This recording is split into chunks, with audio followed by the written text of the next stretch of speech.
Hello everyone, I hope everybody is doing all right. My name is Titik Shwera. I welcome you all to the third lecture in the series Ethics, Integrity and Aptitude. I hope you are enjoying the video so far and you are finding them informative. Let's start. तो ये अपन ने कल पढ़ा था. एक बार कल जो पढ़ा उसका रिवीजन करेंगे, उसके बाद आज के टॉपिक्स देखेंगे, है ना. ठीक है. कल वीडियो को बंद करना पड़ गया था, तो यहाँ से वापस स्टार्ट करते हैं और ये सारे अभी के टॉपिक्स देखते हैं. चलो लेट स्टार्ट. सबसे पहले कल अपन ने क्या देखा था. कल अपन ने सबसे पहले एथिक्स की डेफिनेशन देखी थी. तो एथिक्स के अंदर एथिक्स के अंदर मॉरल्स के अंदर और वैल्यूज़ के अंदर, तीनों के अंदर अपन ने एक कॉमन चीज़ देखी थी, दैट वाज बिहेवियर. के all three of them guide behaviour, has the function to guide behaviour. तो ये तीनों के तीनों बिहेवियर को गाइड करते हैं. पहली चीज़ तो ये अपन ने देख ली. इसके अलावा अपन ने देखा कि भाई ethics, what is ethics. Ethics is set of standard set by society which society places on its members to regulate their behaviour, to guide their behaviour. समझ में. फिर अपन ने एसेंस ऑफ एथिक्स देखा था. तो एसेंस ऑफ एथिक्स के अंदर अपन ने पहला पॉइंट देखा था कि it is a mental construct. ठीक है, यहाँ देखो एसेंस के अंदर अपन ने पहला पॉइंट देखा था कि it is a mental construct. Mental construct का मतलब होता है कि इसे डायरेक्टली प्रूव नहीं किया जा सकता, बल्कि इनडायरेक्टली प्रूव किया जाता है यूजिंग बिहेवियर एज मीन्स. समझ में आया. ठीक है. इसके बाद सेकंड चीज़ अपन ने देखी थी कि भाई it guides us to find means to between competing options. ठीक है. तो बिटवीन कंपीटिंग ऑप्शंस, तो ये अपन ने देखा था, है ना. ठीक है. उसके बाद अपन ने क्या देखा था. बिटवीन कंपीटिंग मीन्स का मतलब मैंने आपको बता दिया था, एंड्स का मतलब मैंने आपको बता दिया था. कंपीटिंग ऑप्शंस का क्या मतलब होता है. कंपीटिंग ऑप्शंस का मतलब कि भाई 4-5 आपके पास अलग अलग ऑप्शन हो, उसमें से बेस्ट अगर आपको चुनना है तो आपकी कौन हेल्प करेगा. एथिक्स हेल्प करेगा. समझ में आया. इसके अलावा अपन ने क्या देखा था. इसके अलावा अपन ने यहाँ पे देखा था कि it tends to be codified into a formal system.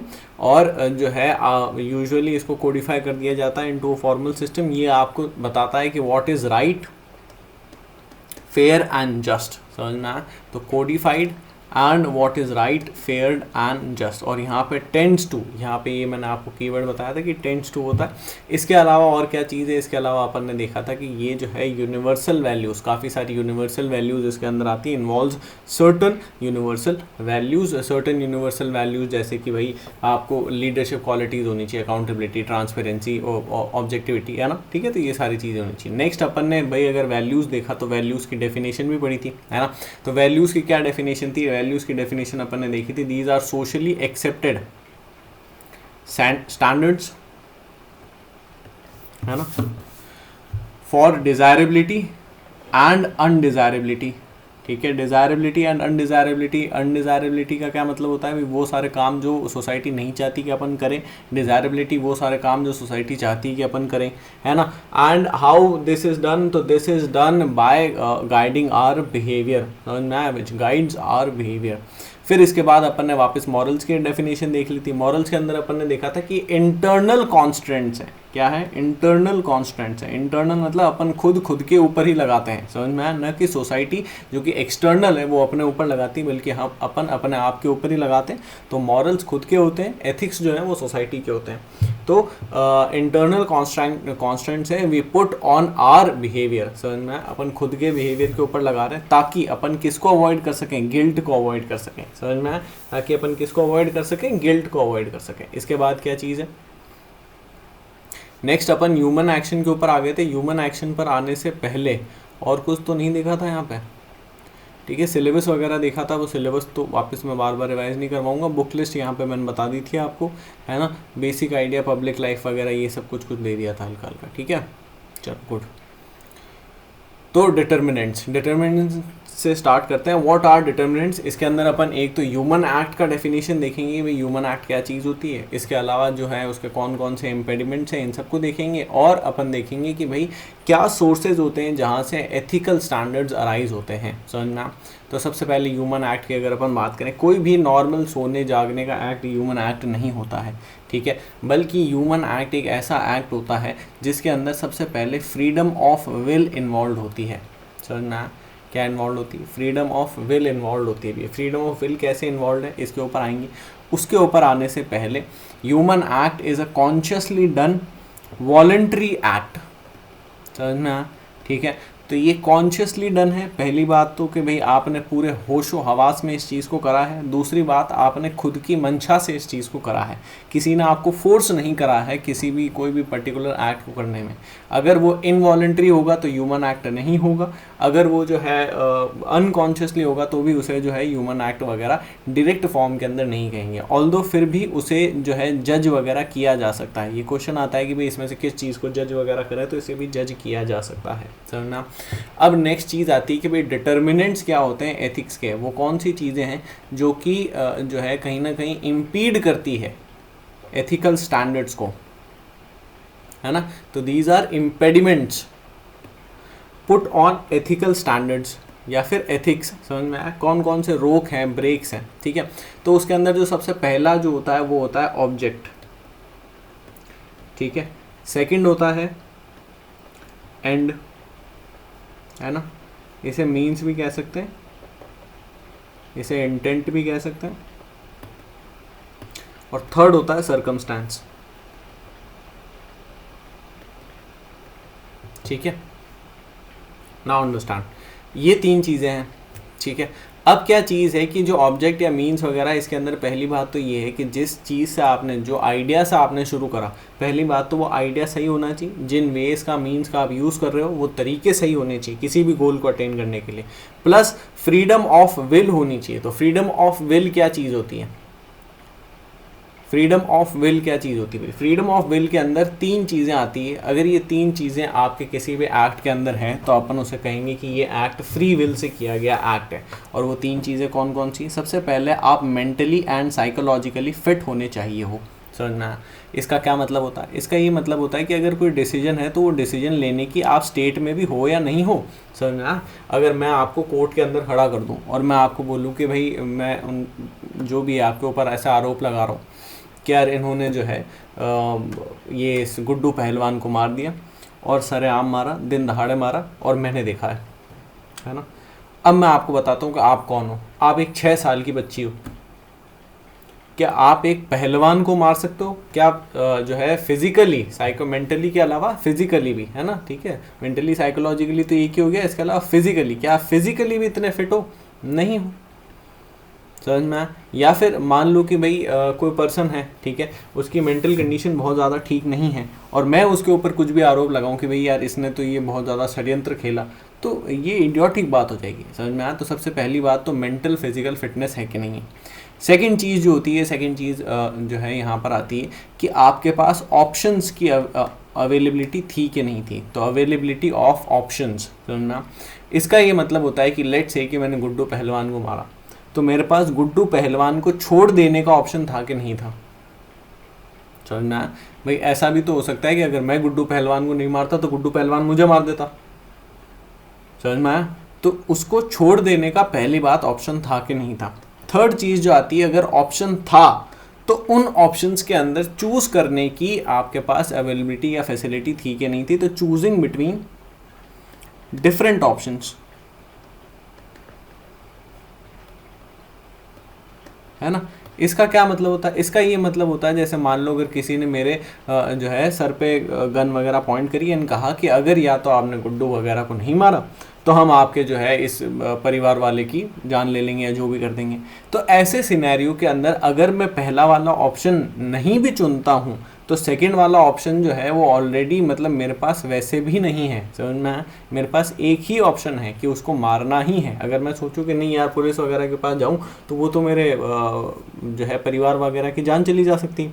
तो इसीलिए पहला point mentally and physically fit होना चाहिए, दूसरा पॉइंट अवेलेबिलिटी ऑफ ऑप्शंस होना चाहिए, और तीसरा पॉइंट ये जो डिफरेंट ऑप्शंस हैं इनके बीच में चॉइस होनी चाहिए, समझ में। अगर ये तीनों चीज़ें हैं तो फिर जो एक्ट करा गया है वो आपने अपनी फ्री विल से करा है, आपके ऊपर कोई कांस्टेंट नहीं था, आपने वॉलंटरली करा है, कॉन्शियसली करा है, पूरे होशो हवास में करा है, समझ में, ठीक है। तो इस तरीके से उस एक्ट को जज किया जा सकता है। Now understand this. ये जो सोर्सेस ये एथिकल स्टैंडर्ड्स वगैरह के हैं, तो यहाँ पे ऑब्जेक्टिव मैंने आपको पहले ही बता दिया, nature of act, freedom of will, ठीक है, नेचर ऑफ एक्ट मैंने आपको समझा दिया, फ्रीडम ऑफ विल के तीनों पॉइंट समझा दिए, एंड के बारे में समझा दिया कि भाई इंटेंट क्या है, अच्छा नहीं ये नहीं देखा है ना। तो इंटेंट क्या है, इंटेंट का क्या मतलब होता है, इंटेंट का मतलब होता है कि आपने जैसे मान लो कि बहुत ज़्यादा एथिकल मीन्स यूज़ करें, है ना, फर्स्ट स्टेज तो आपकी बहुत ज़्यादा सही है, बहुत ज़्यादा आपने एथिकल मीन्स यूज़ करें, लेकिन जो एथिकल मीन्स हैं वो एक अनएथिकल गोल के लिए हैं, तो फिर वो सही बात नहीं होगी। लेट्स से कि भाई लेट्स से बुक पढ़ना अच्छी बात है ना, बुक पढ़ना एथिकल है, ठीक है, लेकिन अगर आप वो बुक पढ़ के और जो है फिर उसके बाद बॉम्ब बनाने की प्रक्रिया आप तैयार कर ले, तो फिर मान लो कि भाई साइंटिफिक एक्सपेरिमेंट करना भी अच्छी बात है, तो आप साइंटिफिक एक्सपेरिमेंट करते करते बॉम्ब बना भी लेते हो, और उसके बाद आप ये जो है बुक पढ़ते हो और साइंटिफिक एक्सपेरिमेंट करते हो, ये दोनों चीज़ें तो एथिकल है, ये मीन्स तो एथिकल है, बट इसका एंड क्या है, आपका गोल क्या था, आपका गोल ये था कि भाई मैं इसको मॉल में रख के फोड़ दूँ, समझ में आया। तो जो गोल है वो अनएथिकल है, तो गोल भी एथिकल होना चाहिए, समझ में आया, ठीक है, गोल भी एथिकल होना चाहिए। इसके अलावा एक ये भी बात है कि भाई सर्कमस्टांस भी मैटर करते हैं, किन सर्कमस्टांसेस के अंदर क्या डिसीजन लिया गया है। लेट्स से इसको अज्यूम करना है, सबसे बेसिक सिंपल सा एग्जांपल है, लेट्स से कि भाई आप जो है बॉम्ब वाला वगैरह के अंदर तो कैसे लोगे, या चलो हाँ ऐसे ले लो, लेट्स से कि भाई बॉम्ब बनाना अनएथिकल है ना, बॉम्ब फोड़ना अनएथिकल है, भाई आप अभी अपन ने ये चीज़ प्रूव करी ना, बॉम्ब बनाना अनएथिकल, बॉम्ब फोड़ना अनएथिकल, बॉम्ब से लेना देना अनएथिकल, बॉम्ब का पूरा काम अनएथिकल। लेकिन अगर यही काम आप एक रॉ के एजेंट हो और आप मान लो कि भाई कोई जो है कोई जो भी टेररिस्ट हेडक्वार्टर वगैरह है वहाँ के लिए बना रहे हो बॉम्ब, वहाँ पर जाके बॉम्ब रख रहे हो और वहाँ पर जाके बॉम्ब फोड़ रहे हो, तो अब ये एथिकल है कि नहीं है।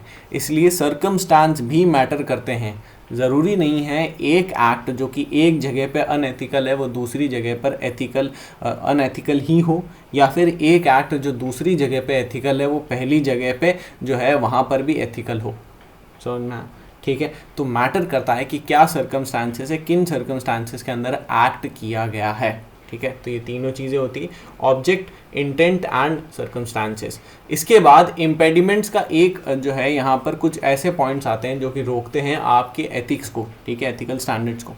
इन पॉइंट्स के अंदर कौन कौन से आते हैं, तो सबसे पहले जैसे कि threat of violence. Threat of violence का मतलब होता है, लेट्स से आपको कोई काम करना पड़ा और वो काम इसलिए करना पड़ा क्योंकि अगर आप वो नहीं करते तो कोई और आपके साथ वायलेंस वगैरह करता, आपकी जान ले सकता था, तो आपने मजबूरी के अंदर वो काम करा। या फिर जो है यहाँ पर आप लिख सकते हो, एक पैशन का पॉइंट आता है लेकिन उसके अंदर मैं आपको अभी यहाँ पर ले जाना नहीं चाहता हूँ, ठीक है।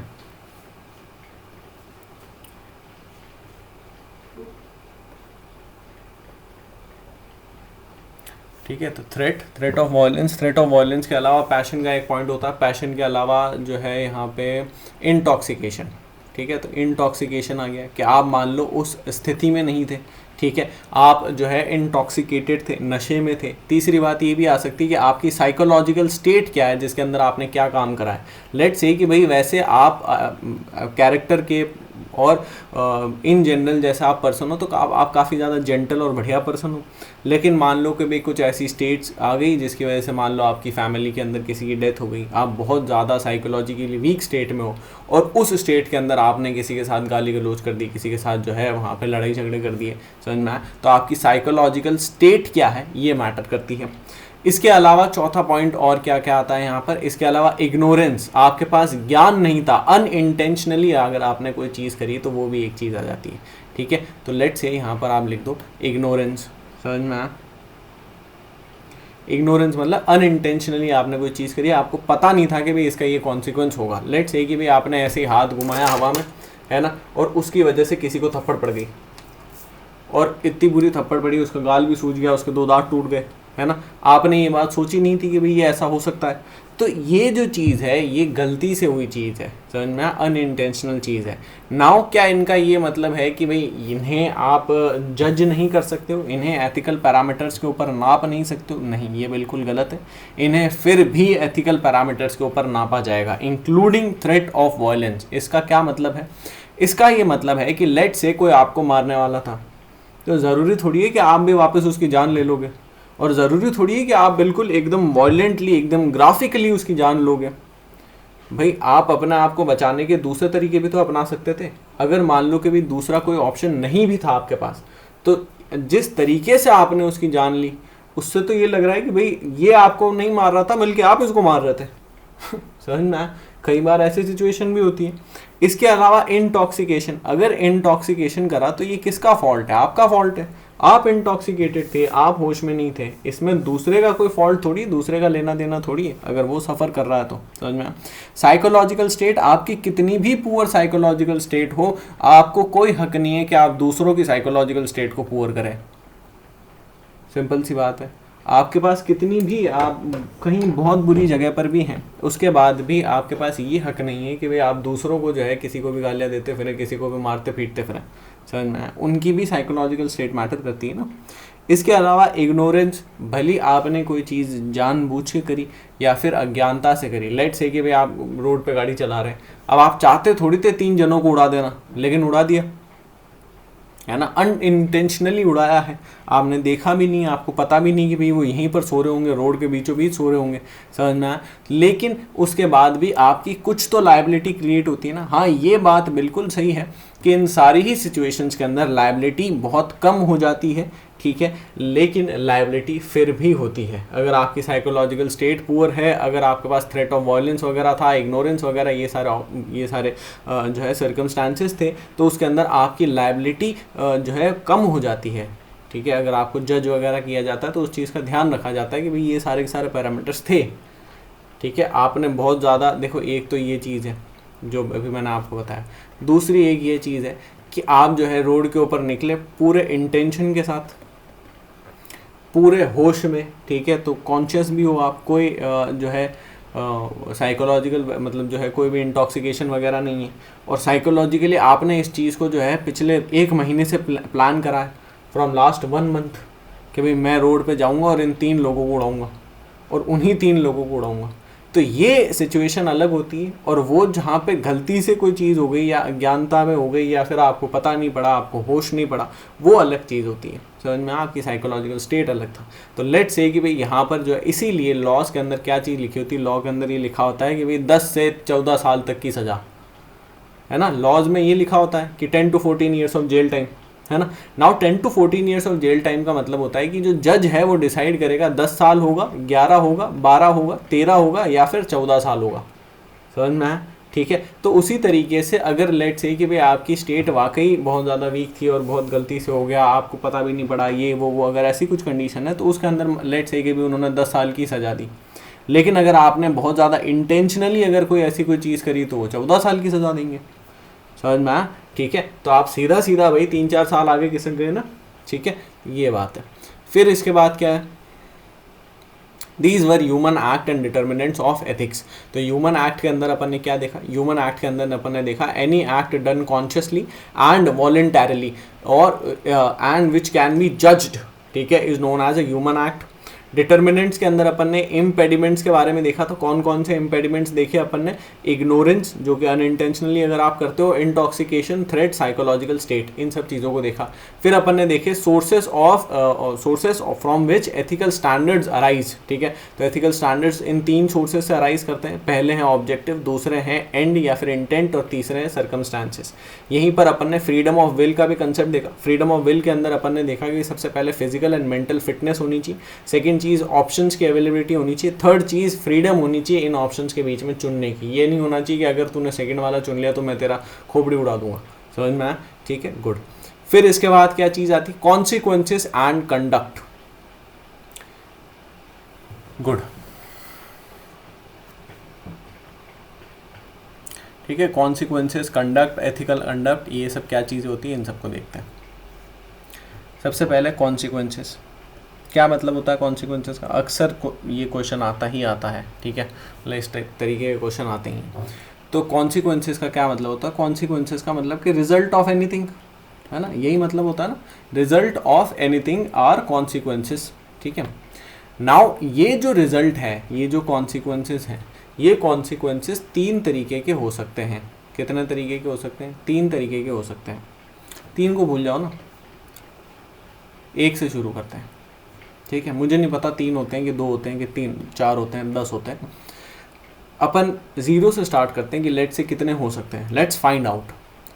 तो if I give you an example कि लेट्स से कि आप जो है आप बैठे हैं और आपको मान लो कि भाई कुछ पैसों की ज़रूरत है, और मैं इस चीज़ को फील करता हूँ और फिर मैं आपको कुछ जो है पैसे लेंड कर देता हूँ और बोलता हूँ कोई बात नहीं, तेरे पास आए जब दे देना, तू मेरा दोस्त है, इसमें कोई इशू की बात नहीं है, ठीक है। ये फर्स्ट सिचुएशन है। अब सेकंड सिचुएशन देखते हैं, इसको होल्ड करके रखते हैं, सेकंड सिचुएशन देखते हैं। सेकंड सिचुएशन के अंदर क्या हुआ? सेकंड सिचुएशन के अंदर आप आए, आप दुखी थे, मुझे नज़र आ रहा है, आपके पर्स में 10 रुपये थे, मैंने वो 10 रुपये भी चुरा लिए। तो मैंने आपके पर्स से 10 रुपये चुरा लिए। फर्स्ट सिचुएशन के अंदर मैंने आपकी स्टेट देखी और मैंने कहा कि जब हो तब दे देना, कोई इशू की बात नहीं है। सेकंड स्टेट के अंदर जो है, सेकंड सिचुएशन के अंदर मैंने आपके पर्स से और पैसे चुरा लिए। नाउ इन दोनों कंडीशंस को आप क्या कहोगे? इनमें से कौन सी कंडीशन को आप मॉरल कहोगे, कौन सी कंडीशन को आप इमोरल कहोगे? तो मॉरल का ऑफ कोर्स मतलब ये होता है कि कोई भी चीज़ जो कि आपने अपने, मॉरल कहाँ है? मॉरल इंटरनली है, याद रखना है। इमोरल कहाँ है? इमोरल इमोरल भी इंटरनल है, लेकिन अनएथिकल कहाँ है? वो बाहर है, एक्सटर्नल है। एथिकल कहाँ है? वो भी बाहर है, एक्सटर्नल है। समझ में? एथिकल जो एथिक्स जो कि सोसाइटी लगाती है, मॉरल्स जो कि आप खुद लगाते हो खुद के ऊपर, है ना। तो मॉरल्स, इसमें से मॉरल चीज़ क्या है, मॉरल कंडक्ट क्या है या मॉरल चीज़ क्या है? मॉरल चीज़ जो है वो फर्स्ट सिचुएशन है जहाँ पे आपने किसी का भला करा, ठीक है। इसी के दूसरे 10,000 एग्जाम्पल्स हो सकते हैं। भाई कोई जो है सड़क पे जा रहा है, उसको हेल्प की ज़रूरत है, आपने उसकी हेल्प कर दी। समझ में? कोई जो है सड़क पे जा रहा है, आपने उसको लात मार दी, तो ये क्या है? ये मॉरल है, ठीक है। तो मॉरल और इमोरल ये इसके एग्जाम्पल्स हो सकते हैं। तो क्या सिर्फ ये इस 2 तरीके के एक्ट्स ही होते हैं? नहीं, ऐसा नहीं है। अगर मैं आपको एक तीसरी सिचुएशन दूँ तो उस तीसरी सिचुएशन के अंदर लेट से कि भाई आप मेरे पास आए, आपने अपना दुखड़ा सुनाया और मैंने जो है अपनी चाय का कप जो है, चाय वगैरह अपने मुंह से चाय पी। तो ये मेरा जो चाय पीना है ये मॉरल है या इमोरल है? इससे आपको क्या फ़र्क पड़ रहा है? कोई नुकसान हो रहा है, कोई फ़ायदा हो रहा है, कुछ हो रहा है, या मेरे को कोई बहुत ज़्यादा नुकसान, ऐसे मेरे को कोई मॉरल इंटरद्वंद हो गया कि यार कैसे मैंने इसके सामने चाय पी ली, मुझे तो शर्म आनी चाहिए, मुझे जहर पीना चाहिए था। ऐसा भी कुछ नहीं है ना, ठीक है। तो ये भी नहीं है। या फिर लेट से कि भाई आप बैठे हैं और मैंने जो है, मैं भी बैठा हूँ, तो मैंने पंखा चालू कर दिया। अब आप उसको इस तरीके से देख सकते हो कि भाई ठीक है, अब सामने वाला दुखी है, आपने पंखा, नहीं मुझे भी गर्मी लग रही थी, मुझे भी गर्मी लग रही थी, तो मैंने पंखा चालू कर दिया। अब जो पंखा चालू करा ये मॉरल है या इमोरल है? ये दोनों ही नहीं है, ये नॉन मॉरल है। क्या है? नॉन मॉरल या फिर ए मॉरल। तो नॉन मॉरल या फिर ए मॉरल, इसका क्या मतलब है? इसका ये मतलब है कि भाई एक ऐसा एक्ट जो कि मंडेन एक्ट है, नॉर्मल एक्ट है, इसको जज करने का कोई मतलब ही नहीं है, इसको एथिक्स और मोरालिटी और इन सारे पैरामीटर्स के ऊपर डालने का कोई मतलब ही नहीं है। मैंने पेन का ढक्कन खोला, अब पेन का ढक्कन खोलना मॉरल है या इमोरल है? समझ में आया? ठीक है। मैं जो हूँ चल के जो है दूसरे वाले रूम में गया, ये मॉरल है या इमोरल है? वहाँ पे किसी का मर्डर करने जाऊँ या किसी का हेल्प करने जाऊँ तो वो तो आगे की बात हो जाती है ना, लेकिन मैं ऐसे ही चलते टहलता टहलता पागल की तरह इधर से उधर पहुँच गया। नाउ इज दिस मॉरल और इमोरल? ठीक है, this is nothing but non moral. समझ में आया? ठीक है। तो जो कोई भी चीज़, जो कोई भी टास्क नॉन मॉरल है, उसे क्या एथिक्स के और मोरालिटी वगैरह यहाँ पर इस पैरामीटर्स वगैरह इनके ऊपर ज़्यादा उसको मैटर दिया जाएगा? नहीं दिया जाएगा, उसे जज भी नहीं किया जाएगा। तो आपका एक्ट या तो मॉरल हो सकता है या फिर इमोरल हो सकता है। और क्या होना चाहिए? मॉरल होना चाहिए। मतलब क्या डिज़ायर्ड है, कहने का मतलब है कि भाई क्या डिज़ायर्ड है? डिज़ायर्ड है कि मॉरल होना चाहिए, इमोरल नहीं होना चाहिए, ये डिज़ायर्ड है। ठीक है, क्या करते हो वो तो खैर आगे की बात है, समझ में आया?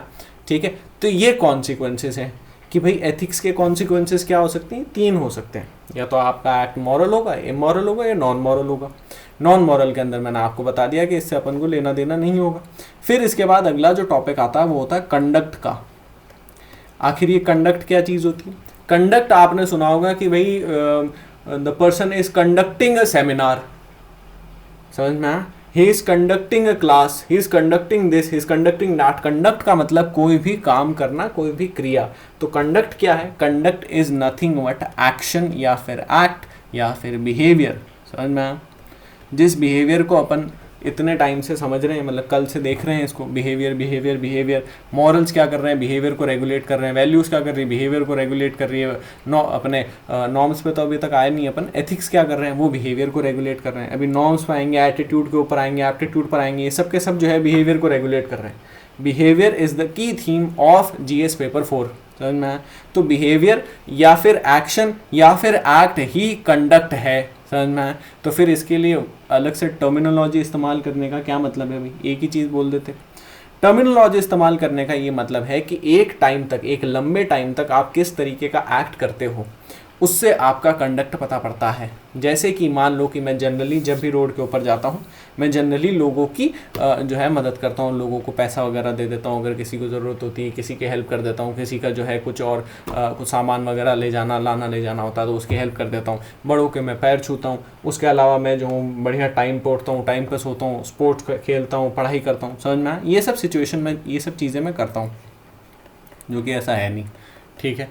और दूसरी चीज़ जो कि आप करते हो ठीक है, लेट्स से कि भाई फर्स्ट चीज़ आप करते हो, सेकंड चीज़ मैं करता हूँ। सेकंड केस के अंदर क्या है, जैसे मैं रोड के ऊपर जाता हूँ, लोगों की साइकिलें गिरा देता हूँ, है ना, लोगों को लात मारता फिरता हूँ, लोगों की थैलियों में से सामान चुरा के भाग जाता हूँ, है ना, कोई भी आता है तो उसको जो है दो चार इधर उधर की बातें करता हूँ और कुछ भी उल्टी सीधी हरकत करके भाग जाता हूँ, ठीक है। ये सब जो चीज़ें भी मैं कर रहा हूँ, तो फर्स्ट केस के अंदर और सेकंड केस के अंदर वापस से वही बात आती कि भाई मॉरल कौन है, इमोरल कौन है, ये मॉरल है, ये इमोरल है। अगर लंबे टाइम तक, अगर यूजुअली मैं मॉरल चीज़ें करता हूँ, ये कोई एक एक्ट की बात नहीं है बल्कि मल्टीपल एक्ट्स की बात है, समझ में आया? मैंने इतने सारे एक्ट्स एक साथ गिनाए हैं। तो अगर लंबे टाइम तक मैं मॉरल चीज़ें करता हूँ तो कहा जाएगा कि मेरा कंडक्ट कैसा है, मेरा कंडक्ट गुड कंडक्ट है। क्या कहा जाएगा? मेरा कंडक्ट गुड कंडक्ट है। वहीं अगर मैं लंबे टाइम तक इमोरल चीज़ें करता हूं तो कहा जाएगा कि मेरा कंडक्ट बैड कंडक्ट है। इसका तो जो है अपन ऐसा कहते हैं ना कि भाई यार इसके तो इतने लक्षण नहीं है, ये तो पता नहीं क्या आवारागर्दी करता है, ये तो पता नहीं क्या चीज़ें करता है, तो डैट इज़ बैड कंडक्ट, समझ में? वहीं एक बात आई कि नहीं ये तो बहुत बढ़िया बच्चा है, बहुत बढ़िया छात्र है, बहुत अच्छा है, पढ़ने में अच्छा है, इसमें अच्छा है, उसमें अच्छा है, तो इसका कंडक्ट गुड कंडक्ट है, समझ में आया? तो that is the difference between good conduct and bad conduct. Good conduct is such kind of long term behaviour where most of your actions are moral in nature. Bad conduct is such kind of conduct which is immoral mostly in nature, समझ में आया? Now the thing is कि ये जो moral immoral है, इसके अंदर अपन ने जो थर्ड ए मॉरल चीज़ें हैं या फिर नॉन मॉरल चीज़ें, उनको तो गिना ही नहीं, उनको गिना नहीं इसलिए क्योंकि मैंने आपको बताया कि भी उन्हें एथिकल पैरामीटर्स के ऊपर जज नहीं किया जाएगा, समझ में आया? ठीक है, तो एक्ट्स मॉरल इमोरल, समझ में आया? Behaviour in public life, now ये तो एथिकल कंडक्ट है, इसके ऊपर आते हैं अभी। ये consequences can be moral, immoral, amoral, ये मैंने आपको बता दिया।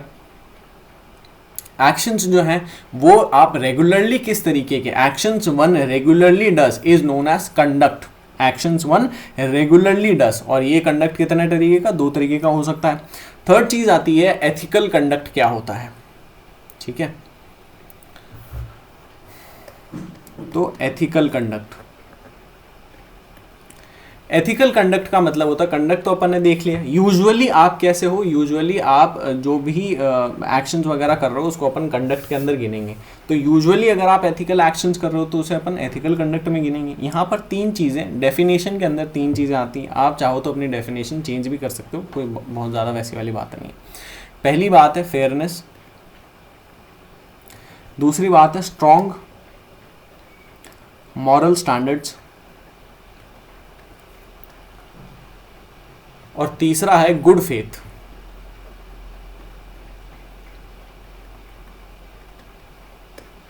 ठीक है, fairness, strong moral standards and good faith with along with plus being inconsistent with rules, regulations and laws of the land.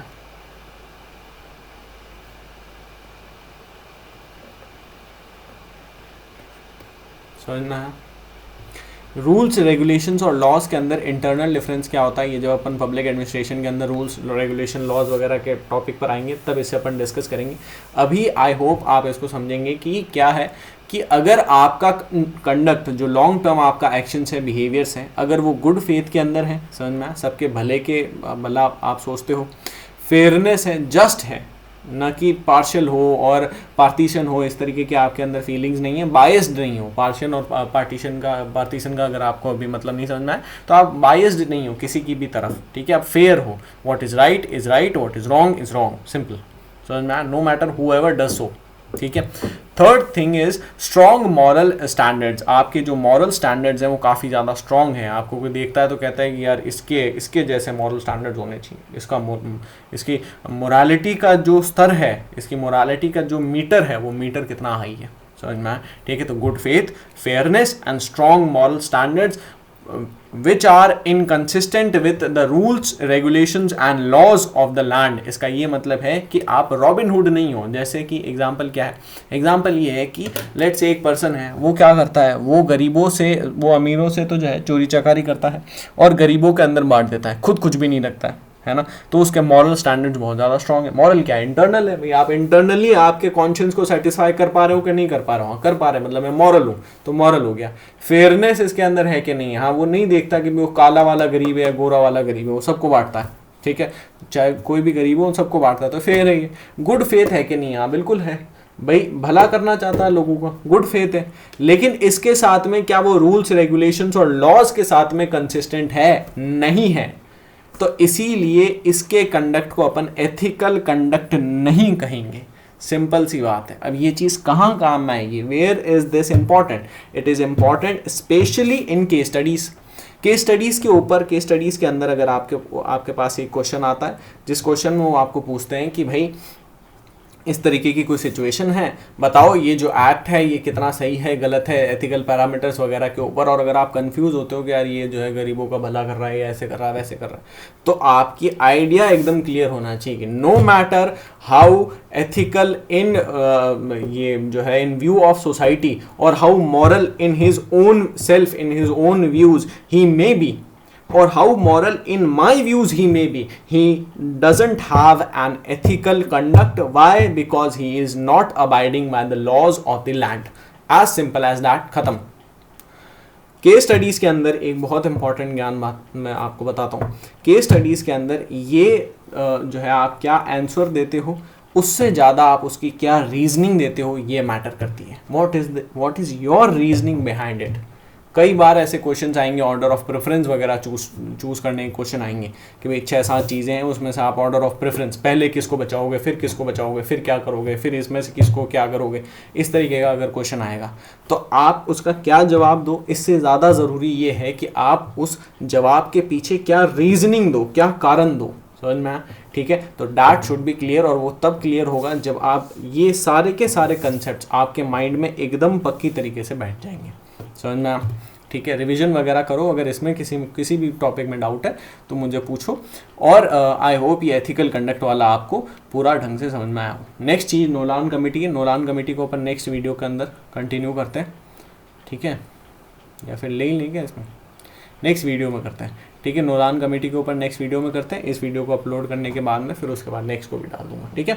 Thank you, I hope आपको ये video अच्छा लगा हो। अगर ये वीडियो आपको अच्छा लगे तो please don't forget to subscribe to the channel, like the video, if you don't like the video please dislike the video, share the video as much as possible with your friends and family, please press the bell icon for regular updates। Description के अंदर Telegram group का मैंने link डाल दिया है, जिस किसी ने भी टेलीग्राम ग्रुप ज्वाइन नहीं करा है आप टेलीग्राम ग्रुप ज्वाइन कर सकते हो रेगुलर अपडेट्स के लिए। कुछ भी आपके क्वेश्चंस हो, डाउट्स हो, क्वेरीज हो तो आप उन्हें प्लीज़ कमेंट सेक्शन के अंदर लिखें। कल एक स्टूडेंट ने लिखा था, आई एम वेरी ग्लैड, ठीक है, और मैं उनको रिप्लाई भी करूँगा, अभी तक मैं थोड़ा सा टाइम नहीं निकाल पाया, ठीक है, बट मैंने वो पढ़ा था, बिग टाइम, थैंक यू, ठीक है। उसके अलावा क्या चीज़ है, कुछ उसके इनके अलावा कुछ और जो है वीडियोस वगैरह मैंने जो है यहाँ पे डिस्क्रिप्शन के अंदर डाल दिए हैं, आप उन्हें भी जाकर देख सकते हैं। Thank you.